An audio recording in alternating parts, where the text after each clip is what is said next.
Pag hinahanap mo lang ang sarap, ang madali, hindi mo nakukuha yung ibang kabutihan na aspeto ng iyong buhay. Amen? Pero nauunawaan natin na maraming mga tao, ayaw nilang hinahanap ang mabuti dahil bago mo makuha ang mabuti, kailangan ka munang mabigatan, kailangan ka munang mahirapan. Amen?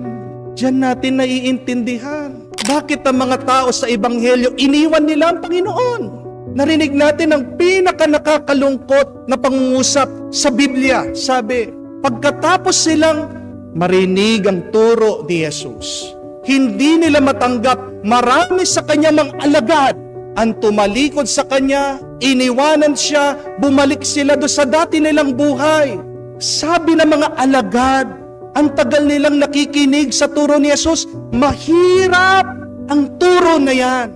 My dear friends, understand that sometimes in order for you to gain, you must experience some pain.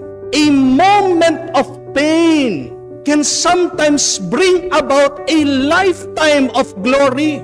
Huwag mo palaging pipiliin yung madali. Dahil ang madali, kalaunan, yan ang magpapahirap sa iyo. Tandaan natin ang napakagandang kasabihan that easy choices, hard life.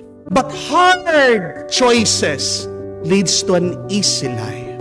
Minsan yung nagpapahirap sa iyo, yan yung magbibigay sa iyo ng ginhawa. Pag nag-iipon ka, minsan wala kang pera, tinago mo.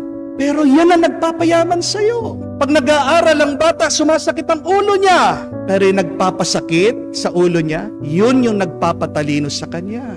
Pag ikaw ay nag-e-ensayo, pag ikaw ay nag-e-exercise, nagpapakapawis ka, sinasaktan mong katawan mo. Pero yung pangangawit na yan, yung bigat ng iyong pangangatawan, yan ang nagpapalakas sa iyo. Mga kapatid, pag meron kang masakit na karanasan, hindi mo matanggap, hindi mo masikmura, unawain natin. Yan ang daan para maranasan natin ang kabutihan.